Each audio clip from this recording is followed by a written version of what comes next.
Setting waktunya, prediksi gue, akan terjadi setelah peristiwa Endgame. T'Challa memang sempat kena blip selama 5 tahun, tapi hidup balik waktu event Endgame. Dan prediksi gue, T'Challa akan meninggal dengan cara yang sama dengan pemerannya Chadwick Boseman. Kenapa? Karena waktu acara pemakaman Tony Stark, T'Challa kelihatan kurus banget. Ya gue tahu si Chadwick lagi sakit waktu itu, makanya kurus mungkin.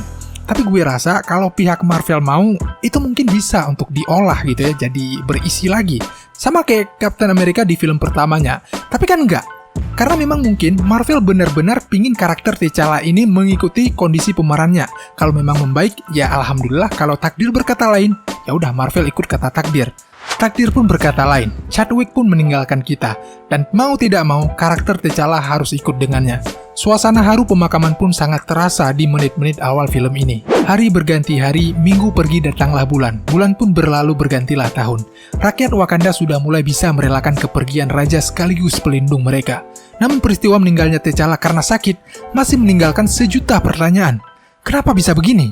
Bukankah Wakanda ribuan tahun lebih maju secara teknologi dengan negara lain? Itulah yang cukup mengagetkan. Ternyata teknologi kesehatan mereka belum cukup maju untuk menyembuhkan penyakit dalam yang diderita oleh T'Challa.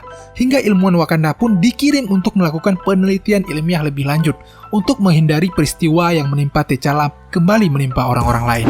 Bukan hanya itu, Wakanda yang telah membuka diri untuk dunia luar pun mengundang banyak generasi muda brilian untuk belajar di sana. Salah satunya yang beruntung adalah Riri Williams alias Ironheart. Penelitian pun dimulai. Saat di lautan lepas, nggak disangka tiba-tiba ada pasukan pembunuh bayaran yang membajak kapal tersebut. Pihak Wakanda sempat membuat perlawanan memang. Tapi apa hendak dikata, kekuatan dan persiapan pembunuh bayaran ini jauh lebih matang ketimbang mereka. Setelah membajak, mereka pun menawan seluruh ilmuwan yang ada di sana dan memaksa mereka untuk melakukan eksplorasi besar-besaran dunia bawah laut. Gak disangka, eksplorasi tersebut ternyata mengganggu bangsa Talokan yang dipimpin oleh Namor. Bangsa Talokan pun menyerang balik kapal tersebut. Tanpa memberikan pihak Wakanda untuk klarifikasi di podcast Close the Door, bangsa Talokan bukan hanya menyerang kapal Wakanda, mereka juga langsung memutuskan untuk menginvasi Wakanda. Nah, gimana cara nyerangnya? Bangsa Talokan gak bisa jauh dari yang namanya laut.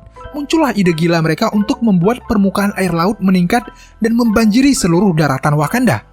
Untung aja waktu itu bukan Pak Anies yang jadi gubernur. Kalau nggak pasti dia disalahin lagi tuh. Singkat cerita, Wakanda pun porak-poranda. Namun Wakanda bukanlah tentang tempat, tapi tentang teknologi dan sumber daya. Satu persatu teknologi tersebut pun dievakuasi ke daratan yang lebih tinggi. Kemana lagi kalau bukan ke tempat sukunya Mbaku. Disitulah mereka duduk berembuk, dan ternyata Mbaku tahu banyak tentang siapa yang menyerang mereka. Mbaku pun menceritakan bahwa Namor adalah makhluk campuran antara manusia dan princess dari bangsa Talokan. Campuran DNA tersebut memungkinkan Namor untuk bernafas di dalam air maupun darat tanpa alat bantuan sama sekali. Dan Mbaku juga sempat menceritakan masa lalu Namor yang sangat mencekam. Diasingkan oleh keluarga kerajaan dan melihat kematian orang tuanya sendiri di depan matanya. Dan masa lalu yang mencekam tersebut membentuk Namor menjadi sosok yang sangat protektif terhadap orang yang disayanginya. Dia sangat menyayangi bangsa Talokan, dan untuk melindungi bangsa Talokan, Namor harus menjadi pemimpin mereka.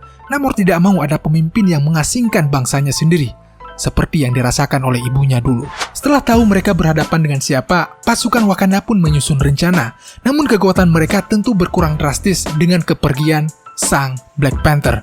Namun mau tidak mau harus ada yang memakai baju zirah tersebut, karena kekuatan besarnya bisa memberi banyak tambahan kekuatan.